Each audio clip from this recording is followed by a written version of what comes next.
सभी पत्रकार बंधुओं को नमस्कार।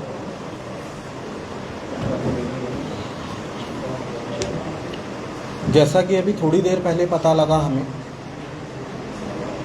कश्मीर में 2 कश्मीरी पंडितों को के ऊपर फायरिंग हुई है।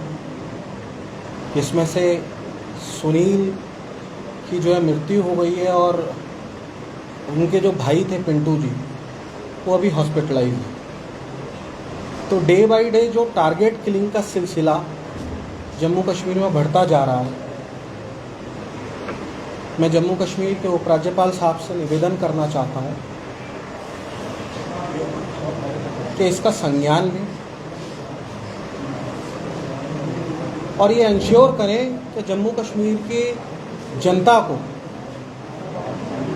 की सेफ्टी और सिक्योरिटी की जिम्मेदारी ले जम्मू कश्मीर की पुलिस, जम्मू कश्मीर का प्रशासन। क्योंकि आए दिन हम लोग देख रहे हैं कि हर दूसरे दिन कोई ना कोई ऐसी घटना हो जाती है कि जम्मू कश्मीर के लोग अपने आप को सिक्योर महसूस नहीं कर रहे। साथ ही साथ अभी आईटीबीपी की भी पहलगाम में एक बस दुर्घटनाग्रस्त हो गई है, जिसमें पता लगा कि 7 जवान हमारे शहीद हो गए और 32 जो हैं घायल हैं। तो 7 जवानों जो हमारे शहीद हुए हैं उनके लिए श्रद्धांजलि अर्पित करती है आम आदमी पार्टी, और जो हमारे 32 लोग घायल हैं हमारे साथी, ईश्वर से प्रार्थना करते हैं वे जल्दी से जल्दी ठीक होकर अपने घर वापसी लौटें। बहुत बहुत धन्यवाद आप सभी को। अगर कोई सवाल है आपका तो प्लीज़ पूछ सकते हैं। कश्मीर में हमेशा से भाजपा दावा करती है कि जो किलिंग्स हैं और जो टेररिज्म है वो हम ग्राउंड लेवल पे खत्म कर रहे हैं, 0 लेवल पे खत्म हो जाएगा। मगर कहीं ना कहीं हमेशा टारगेट किलिंग देखने को मिल रही है। जैसे राहुल भट्ट की बात करें, उसके बाद अंजू बाला की बात करें, आज फिर से 2 सिविलियन पुलिस पार्टी या आर्मी के पार्टी के ऊपर जाकर ग्रेनेड फेंका जाता है। जो सिक्योरिटी एजेंसीज अगर वहां पे सुरक्षित नहीं है तो भाजपा जिस चीज पर दावा करती है, आप क्या कहेंगे? सर, 28 महीनों में 9,000 करोड़ रुपए से ज़्यादा सिक्योरिटी पर खर्च हुआ है और उसके बाद भी स्थिति आप लोगों के सामने है। इसमें देश के गृह मंत्री के इंटरवेंशन की ज़रूरत है। आप स्पेशल फोर्सेस अपॉइंट करें, आप उन लोगों की ग्रीवियांस सुने कि क्या रीज़न है कि डे बाय डे जो है टारगेट किलिंग बढ़ती जा रही है। आप मुद्दे तक पहुँचे और लोगों के बीच में जाकर उनका सॉल्यूशन ढूंढें कि वो लोग क्या चाहते हैं। क्योंकि राहुल भट्ट के समय पर भी हम उनके घर गए, हमारे कैबिनेट मिनिस्टर भी गए उनके यहाँ पर, तो उन लोगों का भी कहना ये था कि हम कई बार रिक्वेस्ट करते रहे प्रशासन से कि हम लोगों को यहाँ से जो है कहीं और भेज दिया जाए, कहीं और जो है हमारे को ड्यूटी करने की इजाज़त दी जाए। बट उसके बावजूद भी जो है प्रशासन ने उनकी नहीं सुनी और फाइनली आप देखो कि राहुल भट्ट की भी हत्या कर दी है।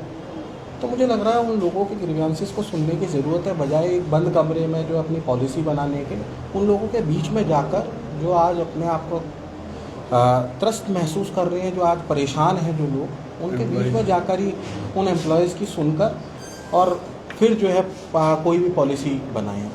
सर, आपको लगता है कि 370 टूटने के बाद जैसे भाजपा ने कहा कि जो मिलिटेंसी पे है रोक लग गया, आपको लगता है जिस प्रकार से टारगेट किलिंग हो रही है 370 टूटने के बाद आपको कोई फर्क पड़ा है? मुझसे ज़्यादा बेहतर आप लोग जानते हैं day by day target killing बढ़ ही रही है। मुझे तो नहीं लगता कि उसमें कोई घाटा हुआ है। डे बाई डे बढ़ रही है टारगेट किलिंग जो है, चाहे आप जम्मू में ले लीजिए चाहे कश्मीर में ले लीजिए, और कोई कंट्रोल नहीं है सरकार का इसके ऊपर। सर, कश्मीरी पंडित जो हैं तकरीबन आज भी जो है वो रीलोकेशन की मांग कर रहे हैं। जम्मू में कई दिनों से उनका प्रोटेस्ट चला जा रहा है। हालांकि उनकी तनख्वाहें भी जो हैं अब कई उनका ये इस तरह से भी उनके रुझाव आ रहे हैं कि उनकी तनख्वाहें तक बंद कर दी गई हैं और टारगेट किलिंग्स जो है वो रुकने का नाम नहीं हो रहे। 11 अगस्त को एक जो लेबर है अजमेर जिनका नाम था, उसको गोली का निशाना बनाया था। आज भी जो है 3 लोगों को गोली मारी गई है, जिसमें से 2 घायल हैं, एक जिसकी सुनील कुमार जिनकी डेथ हो गई है। लेकिन अभी भी सरकार का प्रेशर यही है कि कश्मीरी पंडितों को दोबारा जो है वापस बुलाया जाना। तो ये रणनीति जो नीतियां जो सरकार बना रही है, क्या ये कश्मीरी समाज के लिए कितने फायदेमंद जो है आने वाले टाइम पे होंगे? सर, जो जब तक लोग अपने आप को सेफ और सिक्योर महसूस नहीं करेंगे, वो कैसे रिहेबिलिटेट करेंगे, वो कैसे जाएंगे अपनी जगहों पर? आप लोगों ने तो सिर्फ स्पीचेस में कह दिया है कि हम जो है रिहेबिलिटेट कर रहे हैं, बट फाइनली उन लोगों से तो पूछो कि वो जब अपने आप को सुरक्षित महसूस नहीं करे तो वो क्यों जाएंगे वहाँ पर? सर, गवर्नर साहब ये कहते हैं कि हमने टेररिज्म को आखिरी कब्र तक जो है उनको उसमें दफना दिया है। क्या सिर्फ ये मंच पर ये जो बयानबाजी सिर्फ इसी चीज को करने के लिए सिर्फ रह गए हैं ये मंच, या असल में जो ग्राउंड लेवल की जो बात है? हमने देखा कि मंच पर जो बड़े अधिकारी हैं, जो बड़े लीडर हैं, चाहे एलजी साहब कह लें, चाहे भाजपा के नेताओं की बात कर रहे हैं, लेकिन सिर्फ एक ऐसा वादा किया जाता है उस मंच से जिसमें असली ग्राउंड लेवल पे कोई सच्चाई नहीं होती। सर, हम तो उम्मीद करते हैं कि आदरणीय उपराज्यपाल जी के इन बातों में सत्यता हो और जल्दी से टेररिज्म ख़त्म हो, लोगों को भी जो है मतलब देश को भी निजात मिले टेररिज्म से। आज जम्मू कश्मीर के लोग अपने आप को त्रस्त महसूस कर रहे हैं, परेशान महसूस कर रहे हैं। तो मेरा मानना ये है कि अगर उन्होंने कोई ऐसी प्लानिंग और पॉलिसीज़ बनाई है कि आप जो है टेररिज्म को ख़त्म करने में कामयाब रहेंगे 1 साल का समय जैसे उन्होंने अभी मांगा है कि 1 साल में हम जो है फाइनली ग्राउंड लेवल तक जो है टेररिज्म ख़त्म कर देंगे, तो उम्मीद है हमारे को कि टेररिज्म ख़त्म होना चाहिए और देश का एक नागरिक जो है इसमें उनके साथ खड़ा हुआ है। जम्मू कश्मीर का एक नागरिक जो है उपराज्यपाल जी के इसके साथ है। बट सिर्फ झूठे वादों से काम नहीं चलेगा, आपको कर दिखाना होगा तो लोगों को जो है विश्वास हो सके कि हाँ वाकई जो आप लोग कहते हैं कथनी और करनी में अंतर नहीं है।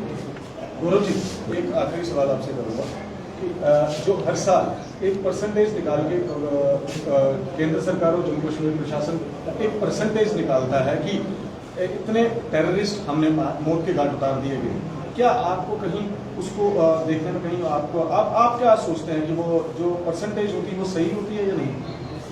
सर देखो, इन डाटास में मैं जो है थोड़ा सा नहीं बात कह सकता, क्योंकि कारण ये है कि क्या फिगर्स हैं और क्या मैं इस पर फिगर आउट करने में थोड़ा सा ऑब्जेक्शन नहीं रेज करना चाहता। बट फाइनली हम सबका जो एक मोटो है कि टेररिज्म ख़त्म होना चाहिए। आपने 10 को मार दिया, 15 को मार दिया, आप जो है इससे जो है ये सॉल्यूशन नहीं है। फाइनली जो है इसको कैसे ग्राउंड लेवल तक ख़त्म करना है, सब लोगों की मांग ये है ना। अब ये तो जो है सरकार ही जानती है कि कितने लोग जो है टेररिस्ट मारे गए या कितने वो हुए। इस पे जो है हम अपनी बात नहीं कह सकते, क्योंकि वो डाटा जो है मेरे हिसाब से वो जेन्युइन डाटा होगा, तो इस पर कोई कमेंट करना ठीक नहीं होगा। बट फाइनली जो लोग चाह रहे हैं निजात पाना, सरकार को जो है उस पर ध्यान देना चाहिए। मीडिया के माध्यम से एक और चीज़ पता लग रही है कि आपके आम आदमी पार्टी में बढ़ चढ़कर लोग तांता जुड़ा हुआ था और ज्वाइनिंग्स हो रही थी, मगर कहीं ना कहीं कुछ दिनों से ये देखने को मिल रहा है कि कुछ कार्यकर्ता आम आदमी पार्टी का दामन छोड़ते हुए नजर आ रहे हैं। क्या वजह हो सकती है? सर, महत्वाकांक्षी लोग हैं। सर, इसमें ऐड ऑन कर देता हूँ कि उनका सवाल था मेरे सहयोगी का, उसमें ऐड ऑन कर देता हूँ कि जो छोड़ के जा रहे हैं आपका आम आदमी पार्टी की टोपी भी उतार रहे हैं, वो पटका भी उतार रहे हैं, मीडिया में भी कई इंटरव्यूज हमने देखे हैं, उनका ये है कि आम आदमी पार्टी अब आम आदमी पार्टी नहीं रहेगी, अब वो एक खास आदमी पार्टी रह गई है। कहीं ना कहीं ये इल्जाम को किस तरह से देखते हैं? सर, मेरा मानना ये है कि महत्वाकांक्षी लोग हैं।